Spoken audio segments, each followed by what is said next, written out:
Let's do some safety issues. The Driver Vehicle and Licensing Authority is considering the reintroduction of the controversial compulsory sale of first aid kits to vehicle owners. Now, Chief Executive Kwesiajuman Buzia has been speaking to JoyNews on a wide range of issues, including proposals for the legalization of operations of girl boys and the role of national security in the ongoing investigation into activities of staff of DVLA, resulting in huge financial loss in the sale of fake roadworthy certificates.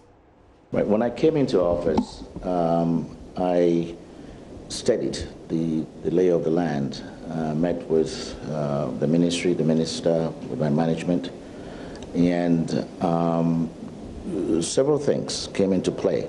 But the summary of it was one, we were concerned about the patronage of our services and the lack of it in the way we wanted, the optimal way. But there was more patronage in some circumstances of the Goro activity. And what that brought to mind is, what are we not doing right? Why is the Goro community having the opportunity to serve the citizenry when it is our responsibility mandated by law to do so? Isn't it because perhaps the bureaucracy associated with acquiring a new driver's license perhaps explains the reason why people want to resort to the third party? That's correct. I mean, that was one of the observations. The other one was which is part of the bureaucracy, the lack of timeliness, the efficiency of what we're doing. And so when there's a lack of efficiency, people will look for alternate ways to get a result. And when the enforcement was not as the way it should be, people could, and some still are, get by with a forged document for a long time because the enforcement is not exhaustive. And so people can just go to a Goro document, get it readily, and be able to get through the system like that. The other thing was the weak customer focus. But again, on the issue of Goro boys, is it still an issue for you? Not as much. A lot of the things we've done to date is to try to eliminate the influence of Goro activity. And how are you doing it? Well, the new driver's license, for example, is one. And the results are quite adequate. We can see where now people are able to get their driver's license in 30 minutes through a prestige system. You could get it with a premium system in about 2 weeks, 2 to 3 weeks, and then regularly about a month. So we've improved dramatically the time it took, which used to be 6 months to a year, and sometimes not at all. And so that idea that you could walk into a facility and get a driver's license if you're prepared to pay for it in about 30 minutes eliminates that ineffectiveness of our system before. Also, you know, I could go on and on, a roadworthy certificate. Yeah, but before we get into that, this issue about the Goro boys, we are told that they want a situation where the operations are formalized by DVL. I don't know whether it has come to your attention, and what are you doing about it? Yes, it has. It's an organized community. They've written to me through their lawyer with a desire of their activities being regularized. We've looked at it. We're still even looking into that situation. And what's the basis for this, legal representation to get you to kowtow to their demands? Well, I think several, and that question is best answered by them. But I think they presented the fact that they're organized, they have numbers, and when they felt the heat, in my opinion, of the changes we're bringing, they needed to find a way to survive. And one of the ways I think they came up with, let's talk to the authority that's mandated by law and see if there's a way they could move from the side street to the main street. I think at the ports, something effectively was done that way, but we're a different entity in that regard. And so the idea of taking them en bloc, and the numbers are significant, right. And bringing them online where they can do legitimate work, it's not a very easy thing to come to conclusion with. So we're dealing with that aspect. But the fact remains that there's a group out there, they are organized, and they even have legal representation. And are you considering their demands as per the letter written to you by their lawyer? It wasn't a demand, it was a proposal, it was a request, if you will.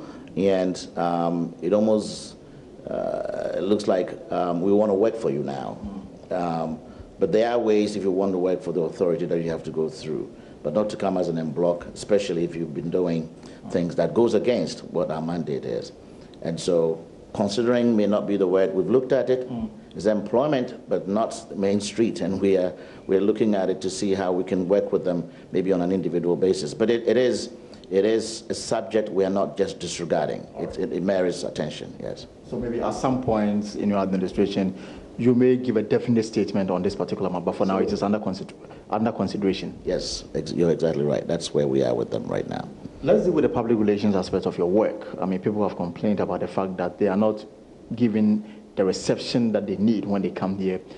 For example, to acquire a new driver's license or to renew their roadworthy or, take their vehicle through the registration process. What has been done to make your office a more friendly outfit to the people who access your services? Right. When we came in 9 months ago, again, through collaboration with the management here and with the ministry, we came out with a vision, a strategic plan. And at the center of that was customer service. We had 6 pillars we generated through the thinking and brainstorming. Remember, we are not under government subvention right now. Meaning you are paying yourselves? We're paying ourselves. We're paying for all our services. 100%? 100% out of our pocket. We don't get any subsistence from Uncle Ghana. We do it all on our own. And so everything we do is geared towards sustaining that win-off status and being able to be a viable entity, taking care of ourselves and being able to service the people as per our mandate. And so we came out with a strategic plan. We used technology, we used process, people, and created 6 pillars. But the message is, the centerpiece, the centrality of everything we're doing is customer service, how to serve our customers better. We've done that. We've come out with areas from call centers to reducing the processes and so forth. The result is out there right now. So what we're doing now is to make sure, through some of the medium like you, and be able to let people understand the new DVLA that exists. As you said, you could walk in and get a driver's license under 30 minutes, and something has not happened before. There's a lot of things that we are working through. To answer your question directly, we may have not done a good job of really communicating our successes for the public to know that the service that they have for a long time not received, they can receive it now. We'll spend some time on the issue about the relationship with the public out there, but staying more on the driver's license issue. I know that now there have been some innovations to the extent that the new driver's license out there is quite unique from what existed some time back. 30 minutes, 2 weeks, possibly a month. What is the difference? And how much goes into this if I want to have access to the premium service, for example? The difference is the authority taking away the work from the third parties and doing it in-house. Right in this building that you and I are sitting right now has a whole data center, has a print farm. The capturing is done here. It's done at other stations, sent here electronically as against pen drives and so forth. We've upgraded. We've gone to where we're realizing we're serving the whole nation. We can't do the paper. We are leveraging technology to speed up the process to serve our people better. And so when you walk in, everything is here, right here. The data that's outside is sent here overnight. And so we're able to move faster, generate the documents that you so need quicker. You are printing the license yourself? Yes, in-house. We have a print farm. We own the machinery. We own the technology. And we here, right here at DVL. It's kind of hard to believe, but that's true. Then you are making more money from your own services? It's the mandate is not about really making revenue. It's about servicing the people. The mandate is vehicle driver licensing. Of course, we're not under government subvention, and we're wind up, and so we need to be able to pay our bills. These monies were taken through a bank loan to be able to invest in this, but the effect is obvious, and it made sense that not just that, any other service that we're providing, as much as we can do it from in-house as against having a third party, we are quickly moving in those areas, slowly engaging. For example, we're looking into the license plate in of itself. We could start doing this in-house, just even for government vehicles. It's a thought, it's an idea. We are engaging, get the machine here, and scale once we gain some traction. But if I can get a driver's license, if I go into the process within 30 minutes here, I'm sure that will come at a cost. Oh yeah, it does come at a cost. It's like we're talking about. You know, there's a fee for that, obviously, for quick service in whatever you do. I mean, the aircraft, you get to business class, you get to. So for those who this is, it's a good facility for, they engage it. It's a different environment for you. I hate to talk pricing for the simple fact that some of the things that we have now for the new driver's license is yet to go to cabinet and get the exact price. We're still charging the old pricing for the things that we're doing, but that will change over time since we are getting better service. We borrowed money for it, and we'll find a way to, with approval of cabinet, to change some of these prices. But for now, the important thing is, are we servicing the community better? Are we doing a better? Are we meeting our mandate in a better way, efficiently? And that's exactly what the goal is. So meaning, as we speak, in terms of pricing, there's no definite statement on how much it will cost me to own a driver's license, because sometime back we were fed with information in the media about 500 Ghana cedis, 400 Ghana cedis. What really is happening regarding this particular issue? I think I cannot equivocate on this. Every service we provided for driver's license remains the same as of today. Will it change? Yes, when it's going through the process. But we're sensitive to the general public and the fact that anything that we bring, the focus is service first. The money is always important because we have to be sustained. But as the new pricing would come, I'm not sure. It's going through the gyrations of process. But now, the clear message is, for activity related to the driver's license, nothing has changed. We're still using the prices of last year for the new secured license you're getting this year. Now, that would change. When we don't know yet. No, it's a process. And when the pricing, the new prices come up, has to go through Parliament and Cabinet, I will let you know. You'll be the first to know. All right. So for the Ghanaian out there who want to own a driver's license, I mean, the procedure after going through, if I am unable to access the premium service because of my financial constraints, how long would I have to wait to get this new license? A month? 1 month. Let me go through the process again. If you want a prestige service, you can get it under 30 minutes. For a premium, 2 to 3 weeks. For the regular, after you've gone through the gyration of in-traffic and the whole CBT test, it's a matter of under a month, at the most a month to get that. The thing to pay attention to, though, how was it before? Now we're talking months and weeks. There are people in this country who put in an application even 5 years ago and still getting renewals and so forth. And I think that's where the message is, about the fact that we've closed the gap significantly. And we're going to continue to work hard to close the gap. The different services that we're giving is for the different people who have different needs within the same category of a driver's license. So it's not mandatory. It's a choice that you make, whether you want the 30-minute, the 2-week, or the month. Beyond the driver's license, you also have other products. The roadworthy sticker, I've seen new one this year. The vehicle registration. I mean, educated on it. What is new about this, especially the roadworthy sticker, right. The one in the system now, it's quite different. I see even a SIM card embossed in there. What is the significant change in here? Right. The roadworthy was a huge place of leakage for the agency.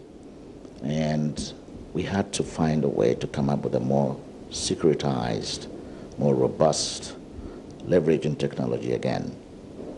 I'm happy to tell you that if you compare with the new one, the numbers of January only for the last 2 years, 2016, 2017, there's a 360%. January is not over. We're talking, as of yesterday, 360% revenue generation increment from 2017 to 2018. And the reason being, we are plugging that leakage that was happening. The compromised nature of a national security document that was highly compromised, we are gradually, slowly, steadily plugging the loopholes that compromise that document, that make people have the ability to duplicate it and put it in the marketplace. Meaning the money went into people's pocket rather than come to the DVLA? Absolutely. People could get that roadworthy certificate on the roadside. The Guru community, again, have, for everything we do, they found a way to duplicate it. So what we are doing is to make documents so highly secure, tested so well, that even as by the time they catch up, if they do, we would have moved a step ahead of them. What we've done with the roadworthy can be seen in the results that we're getting, where you're comparing January's together with over 3 years, and we're in the middle of January, and it's 360%. I think it's a significant indication of the fact that we have done something that they are struggling now to catch up with, and we want to maintain that step ahead of the Guru community. Your initial question was, is that still a menace? Yes, it's still a menace. How significant? Not as significant as it was before. Have we eliminated it? Not yet, but we're working on it. Some say that some of these corrupt practices were done sometimes in collaboration with some workers of the DVLA. Have you uncovered this as well? It's a very good question. It is hard to imagine how much data information that the Guru community gets without inside help. It's hard to imagine, because some of the stuff, the software that they compromised, it had to come from inside. We have, and we are, engaged national security folks in the process in trying to make sure if they uncover anybody that works for us involved in any activity in collaboration with the Guru community, the law takes its course with them. I don't doubt there is an activity that may be going on or is going on. I need the evidence. That's why we have national security working with us to uncover these practices. But the threat remains. So this investigation is ongoing? It's ongoing. It's an everyday activity. And I can't talk too much about it, obviously, because it's a national security activity. The reassurance, or the assurance for the general public, is we are aware that there's a possibility that some of these activities are not just done by external agents. We are doing all we can, that if they are getting collaboration from our people, to uncover that and to nip it and to eliminate it. So for the next 2 or 3 years to come, what is the cars that you and I see from time to time, that you know just by being behind them, as you say, do not merit to have a roadworthy certificate, chances are the roadworthy certificate they had didn't come from the authorized agency like ours. We're in touch with the EPA. We're working out the whole emission and carbon emission to make sure that the idea of people moving around the roadways causing emitting toxic substance in the community is taken care of. It should be part of our vehicle testing. Yes, you're right. In the States and other places, you couldn't even get close to getting a certificate because it's regulated, whereby the moment the car is tested, the results, without you handling it. So the Guru community doesn't even have a chance in that. Go straight to where you're supposed to get your certificate. So by the time you go, you don't need anything. It's already in the system. We're working. Technology, when you do well and eliminate the human-to-human interaction, some of the things that we are mandated to do, you solve 60 to 70% of the problem. And that's why we have technology, people, and process, leveraging these things that we can control and work with to improve services to the community. What about Uber, which has become a means of transport for some people? Do you consider it commercial? And if it is, how are you ensuring that government get the needed revenue from them? Yeah, we've met just about a week ago, actually, met with the Uber hierarchy, the managers across the region. We're working through that. We have to come up with a policy. Uber, we're not against Uber. It's an explosive business, create jobs. It just needs to be regulated better. And it's on our radar. We're working through it. At this moment, we're working through how they can be regulated as a commercial and as a private or commercial, and how we identify it, meaning the law enforcement can identify an Uber vehicle, to what kind of insurance they should carry. We're looking into all those things. So there is activity working with the ministry, management, and the board to come up with a solution to this. Now bringing this one in, 9 months into administration, are there any regrets? You earlier told me about the fact that you are paying yourself. Does it mean that you are taking decisions on your own as well?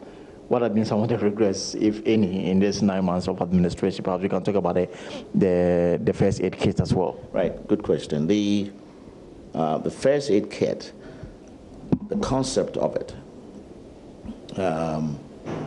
is a good concept. It's in the law. It's already been socialized in the community. We did a very poor job. We botched up the process of implementation. There's no doubt about that.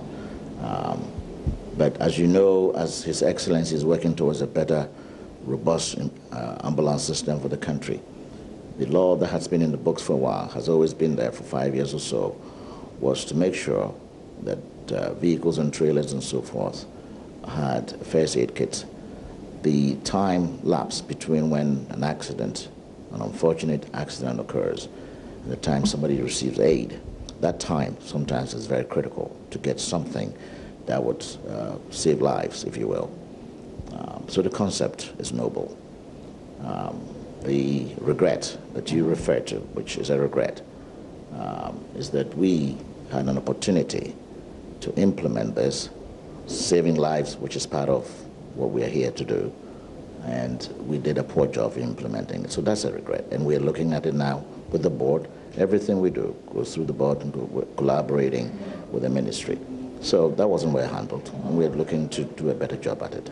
So is it possible that the first aid kit may come back so that people can access it? Yes, it's in the books, and it's likely it would come back, but we have to do a better job of educating the public about it. We have to look at all the pieces of the puzzle and how we can put it together. And timeliness is also important, because as we talk, as we speak, as we work hard to control the uncertified driver, the untested vehicle, and saving lives, we need to make sure it's also done in a fashion where if we let a long time lapse, we may be losing some of our loved ones, but it has to be done right. So this discussion will basically look at communicating it better so people can accept it, because it's very important to you. We should have in our vehicle. Absolutely. You've just summed it up well. It's the education of it. It's the communication of it. It's a sensitization of it, the socializing of it, and we'll do a better job. In wrapping up, what will be your message to Ghanaians, especially those who patronize your services, this new order? What will be your message to the people? Right. It's important to look at what we do from the perspective of it's not just 3 million cars on the roadways. We affect almost everybody by the things that we do. If we don't meet the mandate, the impact of it is huge. And so there's a saying that says that at first the world had no roads, but when many people pass one way, a road is made. During my tenure, I hope that the pack that is with me, we can do the job in putting guideposts, road signs, so that the road becomes clearer for those who come after us. The message here is that DVLA is changing. It's a process. We want the general public that we're here to serve to understand that, and that there may be things that they've been used to from a perspective of what the expectation is. It's changing. And if you're paying attention now to the news, the media, the things that are coming out, because I do, it's my job, and you hear the comments that are coming out. Some are positive, some are critical, but the good news is we're doing something. To do nothing is not an option. And the hope is that in collaboration with the ministry and the board, we'll continue to improve on the things that we're doing, keeping in mind how serious our mandate is, and to serve this public better. So that was the DVLA boss speaking with my colleague Elton Broby on so many issues affecting the DVLA. We're hoping that some of the things he mentioned will be implemented to improve the DVLA. We'll take a break on the pulse. We'll be back with more.